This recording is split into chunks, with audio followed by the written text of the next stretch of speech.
Hello friends, welcome to ರಾಶ್ರಮ್ institute YouTube channel. ಇವತ್ತಿನ ರಾಶ್ರಮ್ ಫೋಕಸ್ನಲ್ಲಿ ಪ್ರಮುಖವಾದಂತಹ ಕರೆಂಟ್ ಅಫೇರ್ಸ್ ಟಾಪಿಕ್ಸ್ಗಳನ್ನು ಡಿಸ್ಕಸ್ ಮಾಡೋಣ. ಈಗ ನಾವು ಡಿಸ್ಕಸ್ ಮಾಡ್ತಾ ಇರುವಂತಹ ಈ ಕರೆಂಟ್ ಅಫೇರ್ಸ್ ಟಾಪಿಕ್ಸ್ಗಳ ನೋಟ್ಸ್ಗಳನ್ನು ಮತ್ತು ಆಗಸ್ಟ್ ತಿಂಗಳಲ್ಲಿ ನಾವು ಡಿಸ್ಕಸ್ ಮಾಡಿದಂತಹ ಎಲ್ಲ ಕರೆಂಟ್ ಅಫೇರ್ಸ್ ಟಾಪಿಕ್ಸ್ಗಳ PDF ಕಂಪೈಲೇಷನನ್ನು ಫ್ರೀಯಾಗಿ ಡೌನ್ಲೋಡ್ ಮಾಡ್ಕೋಬೇಕು ಅಂತಂದರೆ ರಾಶ್ರಮ್ ಇನ್ಸ್ಟಿಟ್ಯೂಟ್ನ ಟೆಲಿಗ್ರಾಮ್ ಚಾನಲನ್ನು ಸಬ್ಸ್ಕ್ರೈಬ್ ಮಾಡಿ. ಡಿಸ್ಕ್ರಿಪ್ಷನ್ ಬಾಕ್ಸ್ನಲ್ಲಿ ಈ ಚಾನಲ್ನ ಲಿಂಕನ್ನು ನೀಡಲಾಗಿದೆ. ಇನ್ನು ಇವತ್ತಿನ ಡಿಸ್ಕಷನನ್ನು ಪ್ರಾರಂಭ ಮಾಡೋದಾದರೆ, ಇತ್ತೀಚೆಗೆ 2024ರ ಪ್ಯಾರಾಲಿಂಪಿಕ್ಸ್ ಕ್ರೀಡಾಕೂಟ ಕಂಪ್ಲೀಟ್ ಆಗಿದ್ದು, ಭಾರತದ ಈ ವಿಶೇಷ ಚೇತನರಾದಂತಹ ಕ್ರೀಡಾಪಟುಗಳು 29 ಪದಕಗಳನ್ನು ಜಯಿಸುವಲ್ಲಿ ಒಂದು ದಾಖಲೆಯನ್ನು ಮೆರೆದಿದ್ದಾರೆ ಅಂತ ನಾವಿಲ್ಲಿ ಗುರುತಿಸಬೇಕು.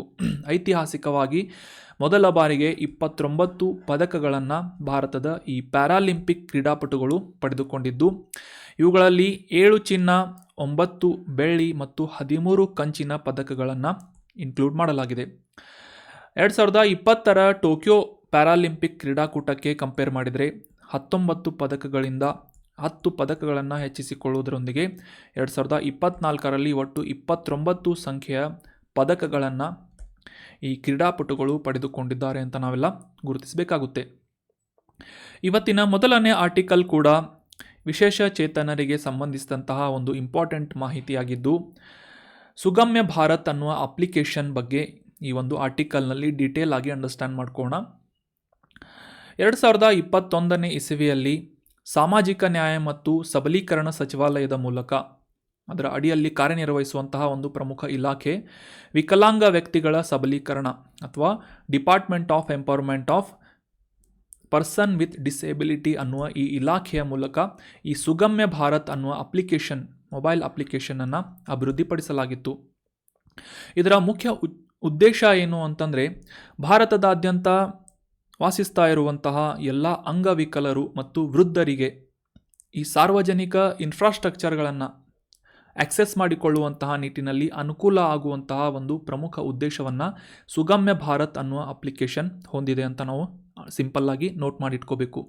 ಯಾವ ರೀತಿ ಅಂತಂದರೆ, ಈ ಪಬ್ಲಿಕ್ ಸೆಕ್ಟರ್ನಿಂದ ಅಥವಾ ಈ ಸಾರ್ವಜನಿಕವಾಗಿ ಸರ್ಕಾರದಿಂದ ವಿತರಣೆ ಮಾಡಲಾಗುವಂತಹ ಯಾವುದೇ ಮೂಲ ಸೌಕರ್ಯಗಳು, ಫಾರ್ ಎಕ್ಸಾಂಪಲ್ ಈ ಪಬ್ಲಿಕ್ ಬಿಲ್ಡಿಂಗ್ಸ್ಗಳು ಆಗಿರಬಹುದು ಅಥವಾ ಸಾರಿಗೆ ವ್ಯವಸ್ಥೆ ಆಗಿರಬಹುದು, ಈ ಇನ್ಫಾರ್ಮೇಷನ್ ಆ್ಯಂಡ್ ಕಮ್ಯುನಿಕೇಷನ್ ಟೆಕ್ನಾಲಜಿ ಅಂದರೆ ಈ ವೆಬ್ಸೈಟ್ಸ್ಗಳನ್ನು ಮತ್ತು ಈ TV ವೀಕ್ಷಣೆಯನ್ನು ಒಳಗೊಳ್ಳುವುದರ ಮೂಲಕ ಈ ಅಂಗವಿಕಲರು ಮತ್ತು ವೃದ್ಧರು ಎದುರಿಸ್ತಾ ಇರುವಂತಹ ಸಮಸ್ಯೆಗಳನ್ನು ಬಗೆಹರಿಸುವಂತಹ ನಿಟ್ಟಿನಲ್ಲಿ ಈ ಒಂದು ಸುಗಮ್ಯ ಭಾರತ್ ಅಪ್ಲಿಕೇಶನ್ ಸಾಕಷ್ಟು ಸಹಕಾರಿ ಆಗಿ ಕಾರ್ಯವನ್ನು ನಿರ್ವಹಿಸ್ತಾ ಇದೆ ಅಂತ ನಾವು ಇಲ್ಲಿ ಗುರುತಿಸಬೇಕಾಗಿದೆ. ಒಂದು ಎಕ್ಸಾಂಪಲ್ ಮೂಲಕ ನಾವು ಈ ಅಪ್ಲಿಕೇಶನ್ನ ಮುಖ್ಯ ಪ್ರಯೋಜನಗಳು ಏನು ಅಂತ ಸಿಂಪಲ್ಲಾಗಿ ಅಂಡರ್ಸ್ಟ್ಯಾಂಡ್ ಮಾಡ್ಕೊಳ್ಳೋದಕ್ಕೆ ಟ್ರೈ ಮಾಡೋಣ. ಫಾರ್ ಎಕ್ಸಾಂಪಲ್, ಈಗ ಈ ರೈಲ್ವೆ ಸ್ಟೇಷನ್ಸ್ಗಳಲ್ಲಿರುವಂತಹ ಪ್ಲ್ಯಾಟ್ಫಾರ್ಮ್ಸ್ಗಳಿಂದ ಒಂದು ಪ್ಲ್ಯಾಟ್ಫಾರ್ಮ್ನಿಂದ ಮತ್ತೊಂದು ಪ್ಲ್ಯಾಟ್ಫಾರ್ಮ್ಗೆ, ಪ್ಲ್ಯಾಟ್ಫಾರ್ಮ್ 1 ಟು ಪ್ಲ್ಯಾಟ್ಫಾರ್ಮ್ 2 ಒಂದು ಕಮ್ಯುನಿಕೇಷನ್ ಅಥವಾ ಸಂಪರ್ಕವನ್ನು ಸಾಧಿಸುವಂತಹ ನಿಟ್ಟಿನಲ್ಲಿ ಅಥವಾ ಒಂದು ಪ್ಲ್ಯಾಟ್ಫಾರ್ಮ್ನಿಂದ ಮತ್ತೊಂದು ಪ್ಲ್ಯಾಟ್ಫಾರ್ಮಿಗೆ ಹೋಗಬೇಕು ಅಂತಂದರೆ ಈ ವಿಕಲಚೇತನರಾಗಿರ್ಬೋದು ಅಥವಾ ವೃದ್ಧರಾಗಿರ್ಬೋದು ಸರಿಯಾದಂತಹ ವ್ಯವಸ್ಥೆ ಇಲ್ಲದೆ ಹೋದಂತಹ ಸಂದರ್ಭದಲ್ಲಿ ಆ ಒಂದು ಪ್ಲ್ಯಾಟ್ಫಾರ್ಮಿನ ಫೋಟೋವನ್ನು ತೆಗೆದು ಈ ಸುಗಮ್ಯ ಭಾರತ್ ಅಪ್ಲಿಕೇಶನ್ನಲ್ಲಿ ಜಿಯೋ ಟ್ಯಾಗಿಂಗ್ ಮಾಡುವುದರ ಮೂಲಕ, ಜಿಯೋ ಟ್ಯಾಗಿಂಗ್ ಅಂತಂದರೆ ಯಾವ ಸ್ಥಳದಲ್ಲಿ ಆ ಒಂದು ರೈಲ್ವೆ ಸ್ಟೇಷನ್ ಲೊಕೇಟ್ ಆಗಿದೆ ಅಂತ ಒಂದು ಮೆನ್ಷನ್ ಮಾಡುವುದರ ಮೂಲಕ ಸುಗಮ್ಯ ಭಾರತ್ ಅಪ್ಲಿಕೇಶನ್ನಲ್ಲಿ ಅಪ್ಲೋಡ್ ಮಾಡಲಾಗುತ್ತೆ.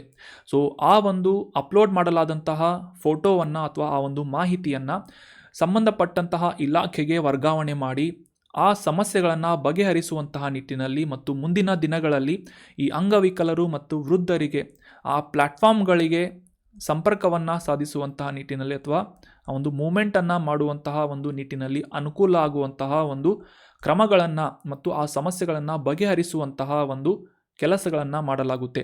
ಸೊ ಈ ರೀತಿಯಾಗಿ ಸಮಸ್ಯೆಗಳನ್ನು ಬಗೆಹರಿಸುವಂತಹ ನಿಟ್ಟಿನಲ್ಲಿ ಪ್ರಮುಖ ಇಂಟರ್ಮೀಡಿಯೇಟರಿ ಆಗಿ ಕಾರ್ಯನಿರ್ವಹಿಸ್ತಾ ಇರುವಂತಹ ಒಂದು ಅಪ್ಲಿಕೇಶನ್ ಯಾವುದು ಅಂತಂದರೆ ಸುಗಮ್ಯ ಭಾರತ್ ಅನ್ನುವ ಅಪ್ಲಿಕೇಶನ್ ಅಂತ ನಾವು ಸಿಂಪಲ್ಲಾಗಿ ಅಂಡರ್ಸ್ಟ್ಯಾಂಡ್ ಮಾಡ್ಕೋಬೋದು. ಕಾಂಟೆಕ್ಸ್ಟನ್ನು ನೋಡ್ಕೊಳ್ಳೋದಾದರೆ, ಇತ್ತೀಚೆಗೆ 2021ನೇ ಇಸವಿಯಿಂದ ಲಾಂಚ್ ಆದಂತಹ ಈ ಸುಗಮ್ಯ ಭಾರತ್ ಅಪ್ಲಿಕೇಶನ್ ಮೂಲಕ ಸಾಕಷ್ಟು ಸಂಬಂಧಿತವಾದಂತಹ ಈ ಡಿಪಾರ್ಟ್ಮೆಂಟ್ಸ್ಗಳಿಂದ ಸುಮಾರು 1400ಕ್ಕೂ ಹೆಚ್ಚು ದೂರುಗಳನ್ನು ರೆಕಾರ್ಡ್ ಮಾಡಲಾಗಿದ್ದು, ಅಧಿಕೃತ ಮಾಹಿತಿಯ ಪ್ರಕಾರ ಸುಮಾರು ಈ 1400 ದೂರುಗಳ ಪೈಕಿ 75%ನಷ್ಟು ದೂರುಗಳನ್ನು ಬಗೆಹರಿಸಲಾಗಿದೆ ಅಥವಾ ಸಮಸ್ಯೆಗಳಿಗೆ ಪರಿಹಾರವನ್ನು ಒದಗಿಸಲಾಗಿದೆ ಅಂತ ನಾವು ಈ ಒಂದು ಕಾಂಟೆಕ್ಸ್ಟ್ ಅಥವಾ ನ್ಯೂಸನ್ನು ಅಂಡರ್ಸ್ಟ್ಯಾಂಡ್ ಮಾಡ್ಕೋಬೇಕು.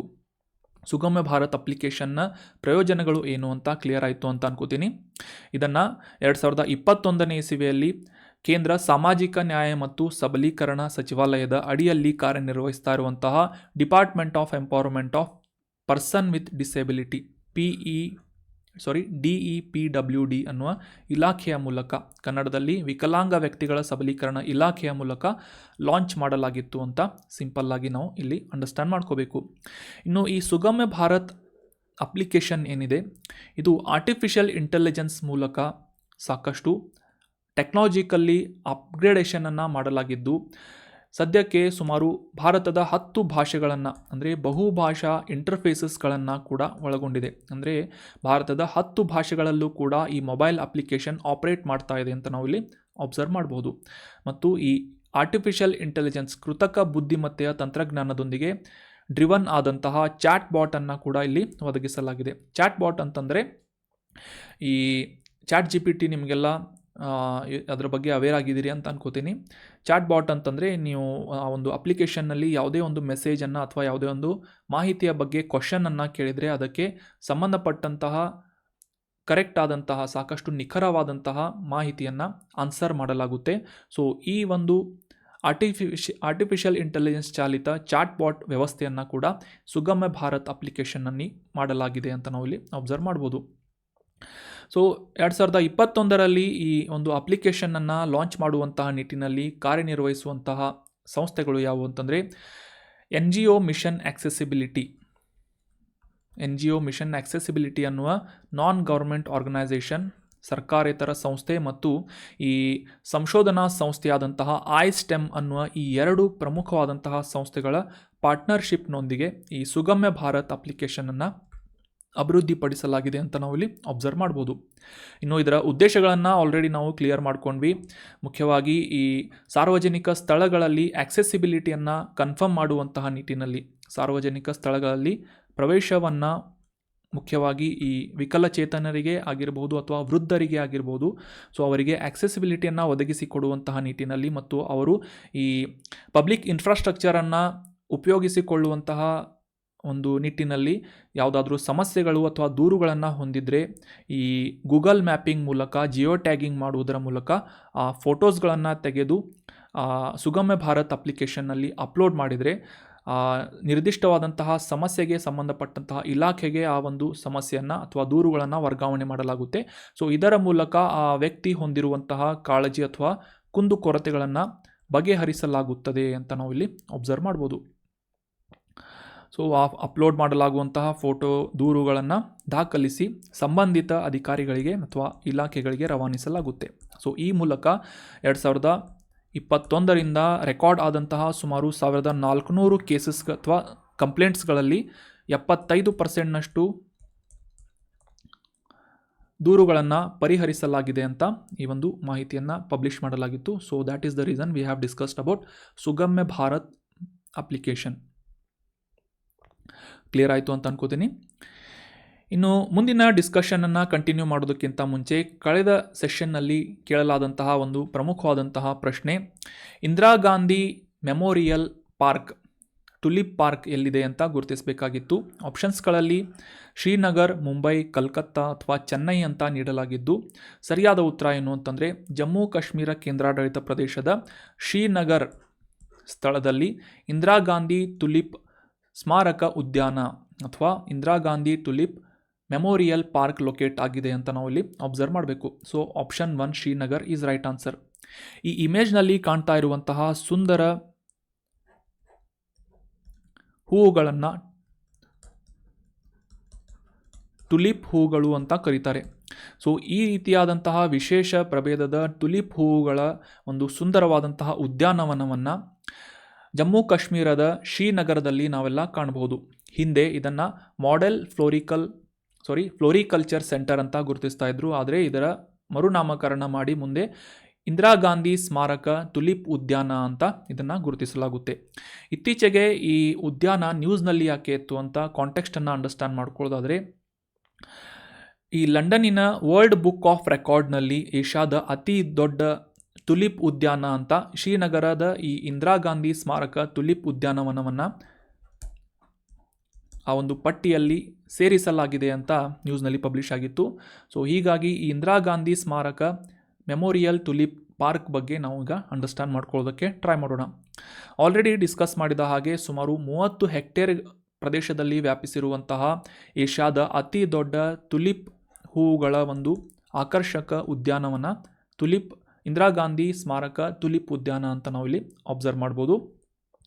ಈ ಶ್ರೀನಗರದ ದಾಲ್ ಸರೋವರದ ಸಮೀಪ ಇರುವಂತಹ ಈ ಜಬರ್ವಾನ್ ಶ್ರೇಣಿಯ ಫುಟ್ ಹಿಲ್ಸ್ಗಳಲ್ಲಿ, ಅಂದರೆ ಆ ಬೆಟ್ಟಗಳ ಕೆಳಗಡೆ ತಪ್ಪಲಿನ ಪ್ರದೇಶದಲ್ಲಿ ಈ ಒಂದು ಇಂದಿರಾ ಗಾಂಧಿ ಸ್ಮಾರಕ ತುಲಿಪ್ ಉದ್ಯಾನವನವನ್ನು ನಾವು ಗುರುತಿಸಬಹುದಾಗಿದೆ. ಪ್ರತಿ ವರ್ಷ ಈ ವಸಂತ ಕಾಲದ ಸಂದರ್ಭದಲ್ಲಿ ಕಾಶ್ಮೀರ ಕಣಿವೆಯಲ್ಲಿ ಈ ತುಲಿಪ್ ಉತ್ಸವವನ್ನು ಕೂಡ ಇದೇ ಒಂದು ಸ್ಥಳದಲ್ಲಿ ಆಯೋಜನೆ ಮಾಡಲಾಗುತ್ತೆ ಅಂತ ನಾವು ಇಲ್ಲಿ ಅಬ್ಸರ್ವ್ ಮಾಡ್ಬೋದು. ಸೊ ನೆನ್ಪಿಟ್ಕೊಳ್ಳಿ, ಶ್ರೀನಗರದಲ್ಲಿ Indira Gandhi memorial tulip park locate ಆಗಿದೆ ಅಂತ ಸಿಂಪಲ್ಲಾಗಿ ನೆನ್ಪಿಟ್ಕೋಬೇಕು. ಸೊ ಈ ಲಂಡನ್ನಿನ ವರ್ಲ್ಡ್ ಬುಕ್ ಆಫ್ ರೆಕಾರ್ಡ್ಸ್ನ ಪ್ರಕಾರ ಇದು ಏಷ್ಯಾದ ಅತಿ ದೊಡ್ಡ ತುಲಿಪ್ ಉದ್ಯಾನವಾಗಿದೆ ಅಂತ ಇತ್ತೀಚೆಗೆ ಈ ಒಂದು ಮಾಹಿತಿಯನ್ನು ನಾವು ನ್ಯೂಸ್ ಪೇಪರ್ನಲ್ಲಿ ಓದಿದ್ವಿ. ಸೊ ಶ್ರೀನಗರ್ ಅಂತ ಆನ್ಸರ್ ಮಾಡಿ ಕಮೆಂಟ್ ಮಾಡಿದಂತಹ ಎಲ್ಲ ಸ್ಟೂಡೆಂಟ್ಸ್ಗಳಿಗೂ ಕೂಡ congratulations and very well done.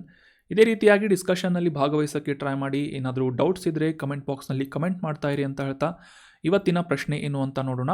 ಅದಕ್ಕಿಂತ ಮುಂಚೆ ಒಂದು ಇಂಪಾರ್ಟೆಂಟ್ ಆದಂತಹ ಅನೌನ್ಸ್ಮೆಂಟ್. KS ಎಕ್ಸಾಮ್ಸ್ಗಳಿಗೆ ಇನ್ನೂ 2-3 ತಿಂಗಳು ಬಾಕಿ ಇರುವುದರಿಂದ ಧಾರವಾಡದ ರಾಷ್ಟ್ರಂ ಇನ್ಸ್ಟಿಟ್ಯೂಟ್ನಲ್ಲಿ ಹೊಸ KS ಪ್ರಿಲಿಮ್ಸ್ ಕಮ್ ಮೇನ್ಸ್ ಬ್ಯಾಚಸ್ಸನ್ನು ಪ್ರಾರಂಭ ಮಾಡಲಾಗ್ತಾ ಇದೆ. ಇಂಟ್ರೆಸ್ಟ್ ಇರುವಂತಹ ಎಲ್ಲ ಸೀರಿಯಸ್ ಆಗಿ ಪ್ರಿಪೇರ್ ಮಾಡಬೇಕು ಅಂತ ಇರುವಂತಹ ಅಭ್ಯರ್ಥಿಗಳು ಜಯನಗರದ ಈ ಸಪ್ತಾಪುರ್ ಲಾಸ್ಟ್ ಬಸ್ ಸ್ಟಾಪ್ ಬಳಿ ಇರುವಂತಹ ರಾಷ್ಟ್ರಂ ಇನ್ಸ್ಟಿಟ್ಯೂಟ್ ಧಾರವಾಡ್ಗೆ ಡೈರೆಕ್ಟಾಗಿ ಭೇಟಿ ನೀಡಬಹುದು. ಅಥವಾ ನಿಮಗೇನಾದರೂ KS ರಿಲೇಟ್ ಆಗಿ ಏನಾದರೂ ಕ್ವೆರೀಸ್ಗಳಿವೆ ಅಂತಂದರೆ ಈ ಕೆಳಗೆ ತಿಳಿಸಲಾದಂತಹ ಕಾಂಟ್ಯಾಕ್ಟ್ ನಂಬರನ್ನು ಸಂಪರ್ಕಿಸಿ ನಿಮ್ಮ ಕ್ವೆರೀಸ್ಗಳನ್ನು ಕ್ಲಿಯರ್ ಮಾಡಿಕೊಂಡು ಡೈರೆಕ್ಟಾಗಿ ಅಡ್ಮಿಷನ್ ಮಾಡ್ಕೋಬೋದಾಗಿದೆ. ಇನ್ನು ಇವತ್ತಿನ ಪ್ರಶ್ನೆ ಏನು ಅಂತ ನೋಡೋಣ. ಕಾರ್ಮಿಕ ರಾಜ್ಯ ವಿಮಾ ಯೋಜನೆ ಅಥವಾ ಕಾರ್ಮಿಕ ರಾಜ್ಯ ವಿಮಾ ಸಂಸ್ಥೆ ಅಂತ ನೀವೆಲ್ಲ ಓದಿರ್ಬೋದು, ಅಥವಾ ನಿಗಮ ಅಂತ ನೀವೆಲ್ಲ ಓದಿರ್ಬೋದು. ಸೊ ಈ ಒಂದು ಯೋಜನೆಯನ್ನು ಭಾರತ ಸರ್ಕಾರ ಯಾವ ವರ್ಷದಲ್ಲಿ ಇಂಟ್ರೊಡ್ಯೂಸ್ ಮಾಡಿತು ಅಂತ ಪ್ರಶ್ನೆ ಇದೆ. ಎಂಪ್ಲಾಯೀಸ್ ಸ್ಟೇಟ್ ಇನ್ಶೂರೆನ್ಸ್ ಕಾರ್ಪೊರೇಷನ್ ಈ ಒಂದು ಯೋಜನೆಯನ್ನು ಭಾರತ ಸರ್ಕಾರದಿಂದ ಯಾವ ವರ್ಷದಲ್ಲಿ ಪರಿಚಯಿಸಲಾಯಿತು ಅಂತ ಪ್ರಶ್ನೆ ಇದೆ. ಆಪ್ಷನ್ಸ್ಗಳಲ್ಲಿ 1952 ಫೆಬ್ರವರಿ 24, ಆಪ್ಷನ್ 2 1949 ಮಾರ್ಚ್ 9ನೇ ತಾರೀಕು, ಅಥವಾ 1958 ಜುಲೈ 23, ಅಥವಾ 1965 ಡಿಸೆಂಬರ್ 30 ಅಂತ ಆಪ್ಷನ್ಸ್ಗಳನ್ನು ನೀಡಲಾಗಿದ್ದು ಸರಿಯಾದ ಉತ್ತರ ಏನು ಅಂತ ಕಮೆಂಟ್ ಬಾಕ್ಸ್ನಲ್ಲಿ ಕಮೆಂಟ್ ಮಾಡಿ. ಆನ್ಸರ್ ಗೊತ್ತಿಲ್ಲ ಅಂದರೂ ಕೂಡ ಅಟ್ಲೀಸ್ಟ್ ಗೆಸ್ ಮಾಡಿ ಕಮೆಂಟ್ ಮಾಡಿ ಡಿಸ್ಕಷನ್ನಲ್ಲಿ ಪಾರ್ಟಿಸಿಪೇಟ್ ಮಾಡಿ. ಇನ್ನು ಡಿಸ್ಕಷನನ್ನು ಮುಂದುವರಿಸೋಣ. ಭಾರತ ಮತ್ತು ಯುನೈಟೆಡ್ ಸ್ಟೇಟ್ಸ್ ಆಫ್ ಅಮೇರಿಕಾದ ದ್ವಿಪಕ್ಷೀಯವಾದಂತಹ ಸೇನಾ ಯುದ್ಧಾಭ್ಯಾಸ ಅಂತ ನೀವೆಲ್ಲ ನ್ಯೂಸ್ ಪೇಪರ್ನಲ್ಲಿ ಓದಿರ್ಬೋದು ಇತ್ತೀಚೆಗೆ. ಸೊ ಈ ಯುದ್ಧಾಭ್ಯಾಸ ಅನ್ನುವ ಒಂದು ಮಿಲಿಟರಿ ಎಕ್ಸಸೈಸ್ ಕುರಿತಾದಂತಹ ಇಂಪಾರ್ಟೆಂಟ್ ಮಾಹಿತಿಗಳು ನಮಗೆ examination point of view important ಆಗೋದ್ರಿಂದ ಈ ಎಲ್ಲ ಮಾಹಿತಿಗಳನ್ನು ಅಂಡರ್ಸ್ಟ್ಯಾಂಡ್ ಮಾಡ್ಕೊಳ್ಳೋದಕ್ಕೆ ಟ್ರೈ ಮಾಡೋಣ. ಯುದ್ಧಾಭ್ಯಾಸ ಅನ್ನುವುದು 2004ನೇ ಇಸವಿಯಿಂದ ಭಾರತ ಮತ್ತು ಯುನೈಟೆಡ್ ಸ್ಟೇಟ್ಸ್ ಆಫ್ ಅಮೇರಿಕಾದ ಆರ್ಮಿಯ ನಡುವೆ ನಡೀತಾ ಇರುವಂತಹ ಒಂದು ಪ್ರಮುಖ ಮಿಲಿಟರಿ ಯುದ್ಧ ವ್ಯಾಯಾಮವಾಗಿ ಗುರುತಿಸಿಕೊಳ್ಳುತ್ತೆ. 2004ರಿಂದ 20 ಆವೃತ್ತಿಗಳನ್ನು ಕಂಪ್ಲೀಟ್ ಮಾಡಿದ್ದು, ಈ 20ನೇ ಆವೃತ್ತಿಯನ್ನು 2024ನೇ ಇಸವಿಯಲ್ಲಿ ಅಂದರೆ ಇದೇ ವರ್ಷ ರಾಜಸ್ಥಾನದ ಮಹಾಜನ್ ಫೀಲ್ಡ್ ಫೈರಿಂಗ್ ರೇಂಜ್ನಲ್ಲಿ ಆಯೋಜನೆ ಮಾಡಲಾಗ್ತಾ ಇದೆ ಅಂತ ನ್ಯೂಸ್ನಲ್ಲಿ ಪಬ್ಲಿಷ್ ಆಗಿತ್ತು. So that is the reason we have to discussed about ಈ ಯುದ್ಧಾಭ್ಯಾಸ ಅನ್ನುವ ಮಿಲಿಟರಿ ಎಕ್ಸಸೈಸ್. ಇನ್ನು ಈ ಮಿಲಿಟರಿ ಎಕ್ಸಸೈಸಸ್ಗಳನ್ನು ಕಂಡಕ್ಟ್ ಮಾಡುವಂತಹ ಮುಖ್ಯ ಉದ್ದೇಶ ಏನು ಅಂತಂದರೆ, ಭಾರತ ಮತ್ತು ಅಮೇರಿಕದ ಈ ಮಿಲಿಟರಿಗಳ ನಡುವೆ ಪರಸ್ಪರ ಸಹಕಾರವನ್ನು ಉತ್ತೇಜಿಸುವುದರ ಮೂಲಕ ಒಂದು ಈ ಮಿಲಿಟರಿ ತರಬೇತಿ ಮತ್ತು ಈ ಮಿಲಿಟರಿ ಕಲ್ಚರ್ನ ಎಕ್ಸ್ಚೇಂಜನ್ನು ಮಾಡಿಕೊಳ್ಳುವಂತಹ ಮತ್ತು ಈ ಆಪರೇಷನ್ಸ್ಗಳಲ್ಲಿ ಪರಸ್ಪರ ಒಂದು ಸಮನ್ವಯವಾಗಿ ಕಾರ್ಯನಿರ್ವಹಿಸುವಂತೆಯೇ ಸಪೋರ್ಟ್ ಮಾಡುವಂತಹ ಅಥವಾ ಅನುಕೂಲ ಮಾಡಿಕೊಡುವಂತಹ ಒಂದು ಮಿಲಿಟರಿ ವ್ಯಾಯಾಮ, ಯುದ್ಧಾಭ್ಯಾಸ ಅಂತ ನಾವಿಲ್ಲಿ ಗುರುತಿಸಬೇಕಾಗುತ್ತೆ. ಸೊ ಕಳೆದ ವರ್ಷ ಯುನೈಟೆಡ್ ಸ್ಟೇಟ್ಸ್ ಆಫ್ ಅಮೇರಿಕಾದ ಅಲಾಸ್ಕಾ ಪ್ರದೇಶದಲ್ಲಿ ಪೋರ್ಟ್ ವೈನ್ರೈಟ್ ಅನ್ನುವ ಸ್ಥಳದಲ್ಲಿ 19ನೇ ಆವೃತ್ತಿಯ ಯುದ್ಧಾಭ್ಯಾಸ ಮಿಲಿಟರಿ ಎಕ್ಸಸೈಸನ್ನು ಕಂಡಕ್ಟ್ ಮಾಡಲಾಗಿತ್ತು. ಸೊ ರಾಜಸ್ಥಾನದಲ್ಲಿ 20ನೇ ಆವೃತ್ತಿಯನ್ನು 2024ರಲ್ಲಿ ಆಯೋಜನೆ ಮಾಡಲಾಗ್ತಾ ಇದೆ ಅಂತ ನಾವು ಇಲ್ಲಿ ಅಂಡರ್ಸ್ಟ್ಯಾಂಡ್ ಮಾಡ್ಕೋಬೇಕು. ಆಗಲೇ ಡಿಸ್ಕಸ್ ಮಾಡಿದ ಹಾಗೆ ಈ ಎರಡು ದೇಶಗಳ ಸೈನ್ಯದ ನಡುವೆ ಪರಸ್ಪರ ಇಂಟರ್ ಆಪರೇಬಿಲಿಟಿಯನ್ನು ಅಥವಾ ಪರಸ್ಪರ ಕಾರ್ಯಸಾಧ್ಯತೆಯನ್ನು ಇನ್ಕ್ರೀಸ್ ಮಾಡುವುದು ಮತ್ತು ಈ ಟ್ರೈನಿಂಗಿಗೆ ಸಂಬಂಧಪಟ್ಟಂತೆ ಡ್ರಿಲ್ಸ್ಗಳನ್ನು ಕಂಡಕ್ಟ್ ಮಾಡುವುದರ ಮೂಲಕ ಪರಸ್ಪರ ಸಾಮರ್ಥ್ಯಗಳನ್ನು ಬಲಪಡಿಸಿಕೊಳ್ಳುವುದು ಮತ್ತು ಯುದ್ಧ ಸನ್ನದ್ಧತೆಯಲ್ಲಿ ರೆಡಿನೆಸ್ಸನ್ನು ಇಂಪ್ರೂವ್ ಮಾಡುವಂತಹ ನಿಟ್ಟಿನಲ್ಲಿ ಮತ್ತು ಈ military strategical point of view ಕಾರ್ಯತಂತ್ರಗಳನ್ನು ಪರಸ್ಪರ ಶೇರ್ ಮಾಡಿಕೊಳ್ಳುವುದು, ತಮ್ಮ ಸೈನಿಕರು ಹೊಂದಿರುವಂತಹ ನಾಲೆಜನ್ನು, ತಾವು ಹೊಂದಿರುವಂತಹ ಇಕ್ವಿಪ್ಮೆಂಟ್ಸ್ಗಳನ್ನು ಪರಸ್ಪರ ಶೇರ್ ಮಾಡಿಕೊಳ್ಳುವುದರ ಮೂಲಕ ಈ ಯುದ್ಧಾಭ್ಯಾಸ ಅನ್ನುವ ಮಿಲಿಟರಿ ವ್ಯಾಯಾಮವನ್ನು 2004ನೇ ಇಸವಿಯಿಂದ ಕಂಡಕ್ಟ್ ಮಾಡಲಾಗ್ತಾ ಇದೆ ಅಂತ ನಾವು ಇಲ್ಲಿ ಅಬ್ಸರ್ವ್ ಮಾಡ್ಬೋದು. ಇನ್ನು 2024ರ ಈ ರಾಜಸ್ಥಾನದಲ್ಲಿ ನಡೀತಾ ಇರುವಂತಹ ಯುದ್ಧಾಭ್ಯಾಸ ಮಿಲಿಟರಿ ಎಕ್ಸಸೈಸ್ನಲ್ಲಿ ಯುನೈಟೆಡ್ ಸ್ಟೇಟ್ಸ್ ಆಫ್ ಅಮೇರಿಕಾದ ಮತ್ತು ಭಾರತದ ಸುಮಾರು 600 ಸಿಬ್ಬಂದಿಗಳು ಭಾಗವಹಿಸಲಿದ್ದಾರೆ ಅಂತ ಗುರುತಿಸಲಾಗಿದೆ. ಈ ಅಮೇರಿಕದ ಪ್ರಮುಖ ಸ್ಟ್ರೈಕರ್ ಪದಾತಿದಳ ವಾಹನಗಳನ್ನು ಕೂಡ ಮತ್ತು M142 ಹಿಮಾರಸ್ ಅಥವಾ ಹೈ ಮೊಬೈಲಿಟಿ ಆರ್ಟಿಲರಿ ರಾಕೆಟ್ ಸಿಸ್ಟಮನ್ನು ಕೂಡ ಡೆಪ್ಲಾಯ್ ಮಾಡಲಾಗ್ತಾ ಇದೆ ಅಂತ ನಾವು ಇಲ್ಲಿ ಅಬ್ಸರ್ವ್ ಮಾಡ್ಬೋದು. ಸೊ ಸೆಕ್ಯುರಿಟಿಗೆ ಸಂಬಂಧಪಟ್ಟಂತೆ ಈ ಯುದ್ಧಾಭ್ಯಾಸ ಆಗಿರ್ಬೋದು ಅಥವಾ ಇತ್ತೀಚೆಗೆ ನ್ಯೂಸ್ನಲ್ಲಿರುವಂತಹ ಪ್ರಮುಖ ಮಿಲಿಟರಿ ಎಕ್ಸಸೈಸ್ಗಳ ಬಗ್ಗೆ ನಾವೆಲ್ಲ ಅವೇರ್ ಆಗಿರೋದು ಇಂಪಾರ್ಟೆಂಟ್ ಆಗುತ್ತೆ. ಎಕ್ಸಾಮಿನೇಷನ್ ಪಾಯಿಂಟ್ ಆಫ್ ವ್ಯೂ ಯಾವ ಮಿಲಿಟರಿ ಎಕ್ಸಸೈಸಸ್ಗಳನ್ನು ಯಾವ ದೇಶಗಳ ನಡುವೆ ನಡೆಸಲಾಗುತ್ತೆ ಅಂತ ನಾವಿಲ್ಲಿ ಅಬ್ಸರ್ವ್ ಮಾಡಬೇಕಾಗುತ್ತೆ, ನೋಟ್ ಮಾಡಿಟ್ಕೊಂಡು ರಿವೈಸ್ ಮಾಡ್ಕೋಬೇಕಾಗುತ್ತೆ. ಸೊ ನೆನ್ಪಿಟ್ಕೊಳ್ಳಿ, ಯುದ್ಧಾಭ್ಯಾಸ ಅನ್ನುವ ಈ ಮಿಲಿಟರಿ ಎಕ್ಸಸೈಸನ್ನು ಭಾರತ ಮತ್ತು ಅಮೇರಿಕಾ ದೇಶಗಳ ಮಿಲಿಟರಿ ಅಥವಾ ಭೂಸೇನೆಯ ಸೈನಿಕರು ನಡೆಸುತ್ತಾರೆ ಅಂತ ನಾವಿಲ್ಲಿ ಅಬ್ಸರ್ವ್ ಮಾಡ್ಬೋದು. ಮುಂದಿನ ಆರ್ಟಿಕಲ್ ಹೆಲ್ತ್ ರಿಲೇಟ್ ಆದಂತಹ ಒಂದು ಇಂಪಾರ್ಟೆಂಟ್ ಆರ್ಟಿಕಲ್ ಆಗಿದ್ದು, ಇತ್ತೀಚೆಗೆ ಕರ್ನಾಟಕದಲ್ಲಿ ಕವಾಸಕಿ ಅನ್ನುವ ಒಂದು ರೋಗದ ಕೇಸಸ್ಗಳು ಹೆಚ್ಚಾಗಿ ಕಂಡು ಬರ್ತಾ ಇವೆ ಅಂತ ನ್ಯೂಸ್ನಲ್ಲಿ ಪಬ್ಲಿಷ್ ಆಗಿತ್ತು. ಅದೇ ರೀತಿಯಾಗಿ ಬೆಂಗಳೂರಿನ ಮೂಲದ ವೈದ್ಯರೊಬ್ಬರು ಈ ಕೋವಿಡ್-19 ಮಹಾಮಾರಿಯ 2ನೇ ಅಲೆ ಸೆಕೆಂಡ್ ವೇವ್ ಅಂತ ನಾವೆಲ್ಲ ಗುರುತಿಸಿದ್ವಿ. 2021 ಮೇ ಜೂನ್ನಲ್ಲಿ ಈ ಸೆಕೆಂಡ್ ವೇವ್ ಬಂದಿತ್ತು. ಸಾಕಷ್ಟು ಸಾವು ನೋವುಗಳು ಸಂಭವಿಸಿದ್ದು. ಸೊ ಈ 2ನೇ ವೇವ್ ಆದ ನಂತರ ಮಕ್ಕಳಲ್ಲಿ ಕವಾಸಕಿ ಕಾಯಿಲೆಯ ಪ್ರಮಾಣ ಹೆಚ್ಚಾಗ್ತಾ ಇದೆ ಅಂತ ಈ ಒಂದು ಇಂಪಾರ್ಟೆಂಟ್ ಆದಂತಹ ಮಾಹಿತಿಯನ್ನು, ರಿಪೋರ್ಟನ್ನು ಪಬ್ಲಿಷ್ ಮಾಡಲಾಗಿದೆ ಅಂತ ನ್ಯೂಸ್ನಲ್ಲಿ ಬಂದಿತ್ತು. ಸೊ ಈ ಕವಾಸಕಿ ರೋಗ ನ್ಯೂಸ್ನಲ್ಲಿರುವುದರಿಂದ ಇದಕ್ಕೆ ಸಂಬಂಧಪಟ್ಟಂತಹ ಕೆಲವೊಂದಿಷ್ಟು ಬೇಸಿಕ್ ಇನ್ಫಾರ್ಮೇಷನ್ಸ್ಗಳು ನಮಗೆ ಎಕ್ಸಾಮಿನೇಷನ್ ಪರ್ಸ್ಪೆಕ್ಟಿವ್ ಇಂಪಾರ್ಟೆಂಟ್ ಆಗುತ್ತೆ. ಸೊ ಅದನ್ನೆಲ್ಲ ಅಂಡರ್ಸ್ಟ್ಯಾಂಡ್ ಮಾಡ್ಕೊಳ್ಳೋದಕ್ಕೆ ಟ್ರೈ ಮಾಡೋಣ. ಕವಾಸಕಿ ಸಿಂಡ್ರೋಮ್ ಅಥವಾ ಮ್ಯೂಕೋಕ್ಯೂಟೇನಿಯಸ್ ಲಿಂಫ್ ನೋಡ್ ಸಿಸ್ಟಮ್ ಅಂತ ಇದನ್ನು ಗುರುತಿಸಲಾಗುತ್ತೆ. ಕವಾಸಕಿ ರೋಗವನ್ನು ಕ್ಯೂಟೇನಿಯಸ್ ಲಿಂಪ್ ನೋಡ್ ಸಿಂಡ್ರೋಮ್ ಅಂತ ಗುರುತಿಸಲಾಗುತ್ತೆ, ಅಥವಾ ಕವಾಸಕಿ ಸಿಂಡ್ರೋಮ್ ಅಂತ ಕೂಡ ನಾವೆಲ್ಲ ಇದನ್ನು ಗುರುತಿಸ್ತೇವೆ. ಲಿಂಪ್ ನೋಡ್ ಅಂತಂದರೆ ದುಗ್ಧರಸ ಗ್ರಂಥಿ ಅಂತ ನೀವೆಲ್ಲ ಓದಿರ್ಬೋದು, ಲಿಂಪ್ ನೋಡ್ಸ್ ಅಂತ, ಲಿಂಬಿಕ್ ಸಿಸ್ಟಮ್ ಅಂತ ನೀವೆಲ್ಲ ಬಯೋಲಜಿಯಲ್ಲಿ ಓದಿರ್ಬೋದು. ಸೊ ಅದರ ಮೇಲೆ ಪರಿಣಾಮ ಬೀರುವಂತಹ ಒಂದು ರೋಗ ಕವಾಸಕಿ ರೋಗ ಅಂತ ನಾವಿಲ್ಲಿ ಗುರುತಿಸಬೇಕಾಗುತ್ತೆ.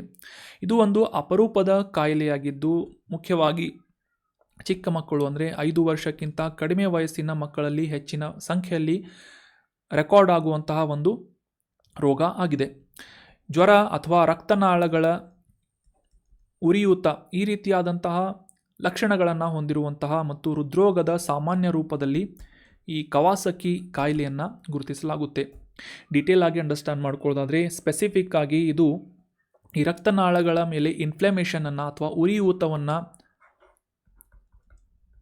ಮಾಡುವುದರ ಮೂಲಕ ಈ ಹೃದಯದ ಸ್ನಾಯುಗಳಲ್ಲಿ, ಅದರಲ್ಲೂ ಕೂಡ ಕೊರೋನರಿ ಆರ್ಟ್ರೀಸ್ ಅಂತ ಏನು ಕರಿತೇವೆ, ಅಪಧಮನಿಗಳು ಅಂತ, ಸೊ ಈ ಕೊರೋನರಿ ಆರ್ಟ್ರೀಸ್ಗಳ ಮೇಲೆ ಹೆಚ್ಚಿನ ಪರಿಣಾಮವನ್ನು ಬೀರುವಂತಹ ಒಂದು ರೋಗ ಕವಾಸಕಿ ರೋಗ ಅಂತ ಇದನ್ನು ಗುರುತಿಸ್ಬೋದು.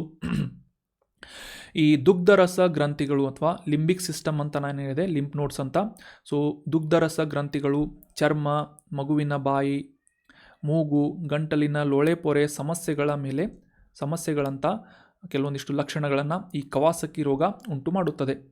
ಸಾಮಾನ್ಯವಾಗಿ ರೋಗ ಲಕ್ಷಣಗಳನ್ನು ಗುರುತಿಸೋದಾದರೆ ಜ್ವರ, ದದ್ದು, ಕೈ ಅಥವಾ ಪಾದಗಳ ಊತ, ಕಣ್ಣುಗಳ ಬಿಳಿಯ ಒಂದು ಕೆರಳಿಕೆ ಆಗಿರ್ಬೋದು ಅಥವಾ ಉರಿಯುವುದಾಗಿರ್ಬೋದು, ಊದಿಕೊಳ್ಳುವುದಾಗಿರ್ಬೋದು, ಮತ್ತು ಕುತ್ತಿಗೆಯ ಭಾಗದಲ್ಲಿ ಕೆಂಪಾಗಿ ಕಾಣುವುದು, ಈ ರೀತಿಯಾದಂತಹ ಕೆಲವೊಂದಿಷ್ಟು ಅಬ್ಸರ್ವೇಷನನ್ನು ಮಾಡುವುದರ ಮೂಲಕ ಈ ರೋಗ ಲಕ್ಷಣಗಳನ್ನು ನಾವು ಪತ್ತೆ ಹಚ್ಚಬಹುದಾಗಿದೆ.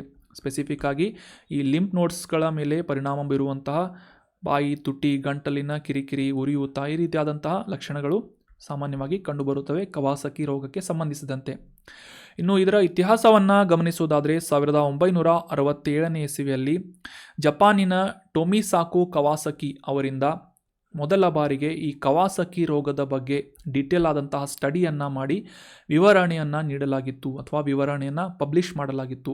ಸೊ ಅದಾದ ನಂತರ ಜಪಾನಿನಿಂದ ಹೊರಗಡೆ ಅಂದರೆ 1976ನೇ ಇಸವಿಯಲ್ಲಿ ಅಮೆರಿಕದ ಹವಾಯಿ ರಾಜ್ಯದಲ್ಲಿ ಈ ಕವಾಸಕಿ ರೋಗವನ್ನು ಗುರುತಿಸಲಾಗಿತ್ತು. ಸಾಮಾನ್ಯವಾಗಿ ಈ ಚಳಿಗಾಲದ ಕೊನೆಯಲ್ಲಿ ಅಥವಾ ವಸಂತ ಕಾಲದ ಸಂದರ್ಭದಲ್ಲಿ ಹೆಚ್ಚಿನ ಸಂಖ್ಯೆಯಲ್ಲಿ ಕವಾಸಕಿ ರೋಗವನ್ನು ಅದರ ಕೇಸಸ್ಗಳನ್ನು ನಾವು ಅಬ್ಸರ್ವ್ ಮಾಡ್ತೇವೆ. ಆದರೆ ಸ್ಪೆಸಿಫಿಕ್ ಆಗಿ ಕವಾಸಕಿ ರೋಗಕ್ಕೆ ಕಾರಣ ಏನು ಅಂತ ಇನ್ನೂವರೆಗೂ ಪತ್ತೆ ಹಚ್ಚಲು ಆಗಿಲ್ಲ. ಸೊ ಕ್ಲಿಯರ್ ಆಯಿತು ಅಂತ ಅನ್ಕೋತೀನಿ. ಕವಾಸಕಿ ರೋಗದ ಬಗ್ಗೆ ಸಾಕಷ್ಟು ಮಾಹಿತಿಯನ್ನು ಅಂಡರ್ಸ್ಟ್ಯಾಂಡ್ ಮಾಡ್ಕೊಂಡ್ವಿ.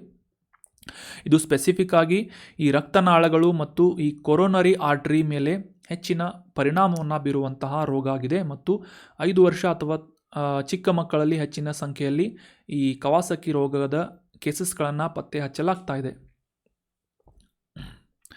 ಇನ್ನು ಇವತ್ತಿನ ದಿನದ ವಿಶೇಷವನ್ನು ಗಮನಿಸೋದಾದರೆ ಸೆಪ್ಟೆಂಬರ್ 11ನೇ ತಾರೀಕನ್ನು ದೇಶದಾದ್ಯಂತ ದಿಗ್ವಿಜಯ ದಿನ ಅಂತ ಆಚರಿಸಲಾಗುತ್ತೆ.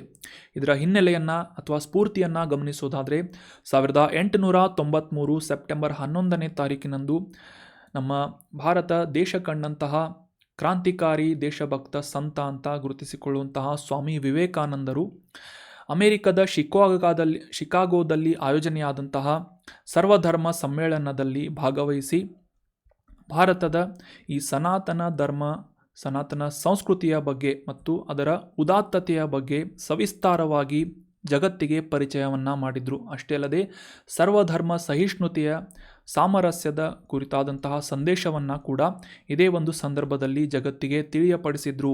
ಸೊ ಈ ಒಂದು ದಿನವನ್ನು ಸ್ಮರಣಾರ್ಥವಾಗಿ ದಿಗ್ವಿಜಯ ದಿವಸ್ ಅಂತ ಸೆಪ್ಟೆಂಬರ್ 11ನೇ ದಿನವನ್ನು ಆಚರಿಸಲಾಗುತ್ತದೆ.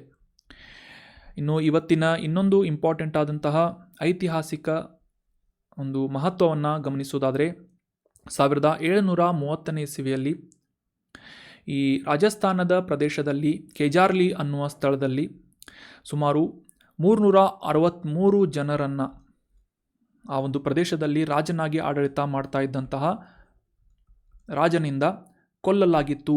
ಕಾರಣ ಏನು ಅಂತಂದರೆ ಈ ಸುಮಾರು 363 ಅಥವಾ ಈ ಬಿಷ್ಣೋಯಿ ಸಮುದಾಯಕ್ಕೆ ಸಂಬಂಧಪಟ್ಟಂತಹ ಈ ರಾಜಸ್ಥಾನದ ಜನ ಏನು ಮಾಡಿದರು ಅಂತಂದರೆ ಈ ರಾಜನ ವಿರುದ್ಧ ಆ ಒಂದು ಅರಣ್ಯ ಪ್ರದೇಶಗಳನ್ನು ನಾಶ ಮಾಡುವುದರ ವಿರುದ್ಧ ಪ್ರತಿಭಟನೆ ಮಾಡಿದರು. ಸೊ ಆ ಪ್ರತಿಭಟನೆಯಲ್ಲಿ ಭಾಗಿಯಾಗಿದ್ದಂತಹ ಸುಮಾರು 363 ಮಂದಿಯನ್ನು 1730ನೇ ಇಸವಿಯಲ್ಲಿ ಇದೇ ಒಂದು ದಿನದಂದು ಸೆಪ್ಟೆಂಬರ್ 11ನೇ ತಾರೀಕಿನಂದು ಅವರನ್ನು ಕೊಲ್ಲಲಾಗಿತ್ತು. ಸೊ ಅವರ ತ್ಯಾಗದ ಸ್ಮರಣಾರ್ಥವಾಗಿ ಸೆಪ್ಟೆಂಬರ್ 11ನೇ ತಾರೀಕನ್ನು ರಾಷ್ಟ್ರೀಯ ಅರಣ್ಯ ಹುತಾತ್ಮ ದಿನಾಚರಣೆ ಅಂತ ಗುರುತಿಸಲಾಗುತ್ತೆ. ಅಷ್ಟೇ ಅಲ್ಲದೆ ನಮ್ಮ ಭಾರತದಾದ್ಯಂತ ಈ ಅರಣ್ಯ ರಕ್ಷಣೆಯಲ್ಲಿ ಪಾಲ್ಗೊಳ್ಳುವಂತಹ ಜನಸಾಮಾನ್ಯರಾಗಿರ್ಬೋದು ಅಥವಾ ಈ ಅರಣ್ಯ ಸಿಬ್ಬಂದಿಯಾಗಿರ್ಬೋದು, ಅರಣ್ಯ ರಕ್ಷಣಾ ಸಿಬ್ಬಂದಿಯಾಗಿರ್ಬೋದು, ಅವರ ತ್ಯಾಗವನ್ನು ಮತ್ತು ಅವರ ಒಂದು ಕೊಡುಗೆಯನ್ನು ಗೌರವ ಸೂಚಿಸುವಂತಹ ಒಂದು ಉದ್ದೇಶದಿಂದ ಈ ರಾಷ್ಟ್ರೀಯ ಅರಣ್ಯ ಹುತಾತ್ಮ ದಿನಾಚರಣೆ ಅಂತ ಆಚರಿಸಲಾಗುತ್ತೆ ಅಂತ ನಾವಿಲ್ಲಿ ಅಬ್ಸರ್ವ್ ಮಾಡ್ಬೋದು. ಸೊ ಇದು ಒಂದು ಐತಿಹಾಸಿಕ ಮಹತ್ವವನ್ನು ಪಡೆದಿದೆ ಸೆಪ್ಟೆಂಬರ್ 11ನೇ ತಾರೀಕು ಅಂತ ನಾವಿಲ್ಲಿ ಗಮನಿಸ್ಬೋದಾಗಿದೆ. ಇನ್ನು ಇನ್ನೊಂದು ಇಂಪಾರ್ಟೆಂಟ್ ಆದಂತಹ ಇವತ್ತಿನ ದಿನದ ವಿಶೇಷತೆ ಏನು ಅಂತಂದರೆ ಸೆಪ್ಟೆಂಬರ್ 11 1895ನೇ ಇಸವಿಯಲ್ಲಿ ಭಾರತ ಕಂಡಂತಹ ಪ್ರಮುಖ ಸ್ವತಂತ್ರ ಹೋರಾಟಗಾರ, ಮಾನವ ಹಕ್ಕುಗಳ ಪ್ರತಿಪಾದಕ, ತತ್ವಜ್ಞಾನಿ ಅಂದರೆ ಫಿಲಾಸಫರ್ ಆಗಿ ಮತ್ತು ಗಾಂಧಿವಾದಿಯಾಗಿ ಗುರುತಿಸಿಕೊಂಡಿದ್ದಂತಹ ವಿನಾಯಕ ನರಹರಿ ಭಾವೆ, ಸಾಮಾನ್ಯವಾಗಿ ಇವರನ್ನು ನಾವು ವಿನೋಬಾ ಭಾವೆ ಅಂತ ಗುರುತಿಸ್ತೇವೆ. ಆಚಾರ್ಯ ವಿನೋಬಾ ಭಾವೆ ಅವರ ಜನ್ಮದಿನವನ್ನು ಇವತ್ತು ಅಂದರೆ ಸೆಪ್ಟೆಂಬರ್ 11ನೇ ತಾರೀಕಿನಂದು ಆಚರಿಸಲಾಗುತ್ತದೆ. ಇವರು ಭಾರತ ಸ್ವತಂತ್ರ್ಯಾನಂತರ ದೇಶದಾದ್ಯಂತ ಈ ಹೆಚ್ಚಿನ ಪ್ರಮಾಣದ ಭೂಮಿಯನ್ನು ಹೊಂದಿರುವಂತಹ ಭೂಮಿಯ ಮಾಲೀಕರನ್ನು ಮನವೊಲಿಸುವುದರ ಮೂಲಕ ಗ್ರಾಮೀಣ ಪ್ರದೇಶಗಳಲ್ಲಿ ವಾಸಿಸ್ತಾ ಇದ್ದಂತಹ ಈ ಭೂ ಕಾರ್ಮಿಕರಾಗಿರ್ಬೋದು ಅಥವಾ ಹೊಲಗಳಲ್ಲಿ ಕೆಲಸ ಮಾಡ್ತಾ ಇದ್ದಂತಹ ಕಾರ್ಮಿಕರು ಅವರಿಗೆ ಆ ಒಂದು ಭೂಮಿಯ ಪಾಲನ್ನು ಕೊಡಿಸುವಂತಹ ಈ ಶ್ರೀಮಂತರಿಗೆ ಮನವೊಲಿಸಿ ಅವರು ಹೊಂದಿದ್ದಂತಹ ಸ್ವಲ್ಪ ಪ್ರಮಾಣದ ಭೂಮಿಯನ್ನು ದಾನ ಮಾಡುವಂತೆ ಪ್ರೋತ್ಸಾಹಿಸುವುದರ ಮೂಲಕ ಭೂದಾನ ಚಳುವಳಿಯನ್ನು ದೇಶದಾದ್ಯಂತ ನಡೆಸುವುದರ ಮೂಲಕ ಕ್ರಾಂತಿಯ ಅಲೆಯನ್ನು ಸೃಷ್ಟಿಸಿದಂತಹ ಹೋರಾಟಗಾರ ಆಚಾರ್ಯ ವಿನೋಬಾ ಭಾವೆ ಅಂತ ನಾವಿಲ್ಲಿ ಇವರ ಇಂಪಾರ್ಟೆಂಟ್ ಆದಂತಹ ಕಾಂಟ್ರಿಬ್ಯೂಷನನ್ನು ಗುರುತಿಸ್ಬೋದಾಗಿದೆ. ಸೊ ನೆನ್ಪಿಟ್ಕೊಳ್ಳಿ, ಐತಿಹಾಸಿಕವಾಗಿ ಈ ವಿನೋಬಾ ಭಾವೆ ಅವರ ಪ್ರಮುಖ ಕೊಡುಗೆ ಏನು ಅಂತಂದರೆ ಸ್ವಾತಂತ್ರ್ಯಾನಂತರ ಗ್ರಾಮೀಣ ಪ್ರದೇಶದಲ್ಲಿ ಭೂಮಿಯನ್ನು ಹೊಂದಿಲ್ಲದೇ ಇದ್ದಂತಹ ಕಾರ್ಮಿಕರು ಬಡ ವರ್ಗದವರಿಗೆ ಈ ಶ್ರೀಮಂತರು ಹೊಂದಿದ್ದಂತಹ ಸ್ವಲ್ಪ ಪ್ರಮಾಣದ ಭೂಮಿಯನ್ನು ದಾನವಾಗಿ ನೀಡುವಂತೆ ಪ್ರೋತ್ಸಾಹಿಸುವಂತಹ ಒಂದು ಭೂದಾನ ಚಳುವಳಿಯನ್ನು ಪ್ರಾರಂಭಿಸಿದಂತಹ ವ್ಯಕ್ತಿ ಯಾರು ಅಂತಂದರೆ ವಿನೋಬಾ ಭಾವೆ ಅಂತ ನಾವಿಲ್ಲಿ ಅಬ್ಸರ್ವ್ ಮಾಡ್ಬೋದು. ಸೊ ಇದರೊಂದಿಗೆ ಇವತ್ತಿನ ಡಿಸ್ಕಷನನ್ನು ಕಂಪ್ಲೀಟ್ ಮಾಡೋಣ. ಇವತ್ತು ನಾವು ಡಿಸ್ಕಸ್ ಮಾಡಿದಂತಹ ಪ್ರಮುಖ ಆರ್ಟಿಕಲ್ಸ್ಗಳಿಗೆ ರಿಲೆವೆಂಟ್ ಆದಂತಹ ಇಂಪಾರ್ಟೆಂಟ್ ಪ್ರಶ್ನೆಗಳು ಏನು ಅಂತ ಈ ರ್ಯಾಪಿಡ್ ರಿವಿಷನ್ ಸೆಷನ್ನಲ್ಲಿ ಡಿಸ್ಕಸ್ ಮಾಡೋಣ. ಮೊದಲನೇ ರಿವಿಷನ್ ಪ್ರಶ್ನೆ, ಸುಗಮ್ಯ ಭಾರತ್ ಅಪ್ಲಿಕೇಶನನ್ನು ಭಾರತದಲ್ಲಿ ಈ ಕೆಳಗಿನ ಯಾವ ಸಚಿವಾಲಯದ ಮೂಲಕ ಪ್ರಾರಂಭಿಸಲಾಗಿದೆ ಅಂತ ಗುರುತಿಸಬೇಕು. ಆಪ್ಷನ್ ಎ ಆರೋಗ್ಯ ಮತ್ತು ಕುಟುಂಬ ಕಲ್ಯಾಣ ಸಚಿವಾಲಯ, ಆಪ್ಷನ್ ಬಿ ವಿಕಲಾಂಗ ವ್ಯಕ್ತಿಗಳ ಸಬಲೀಕರಣ ಇಲಾಖೆ ಅಥವಾ department of empowerment of person with disabilities, option C ನಗರಾಭಿವೃದ್ಧಿ ಸಚಿವಾಲಯ, ಆಪ್ಷನ್ ಡಿ ಶಿಕ್ಷಣ ಸಚಿವಾಲಯ ಅಂತ ಇದೆ. ಸೊ ಸರಿಯಾದ ಉತ್ತರ ನೀವೆಲ್ಲ ಗೆಸ್ ಮಾಡಿದ ಹಾಗೆ ಸರಿಯಾಗಿದೆ, ಆಪ್ಷನ್ ಬಿ ವಿಕಲಾಂಗ ವ್ಯಕ್ತಿಗಳ ಸಬಲೀಕರಣ ಇಲಾಖೆ. ಕೇಂದ್ರ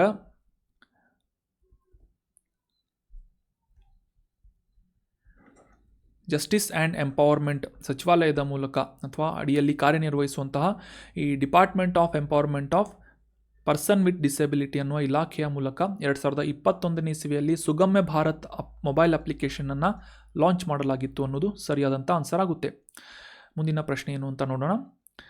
ಸುಗಮ್ಯ ಭಾರತ್ ಅಪ್ಲಿಕೇಶನ್ನ ಪ್ರಮುಖ ಉದ್ದೇಶ ಏನು, ಪ್ರಾಥಮಿಕ ಉದ್ದೇಶ ಏನು ಅಂತ ಪ್ರಶ್ನೆ ಇದೆ.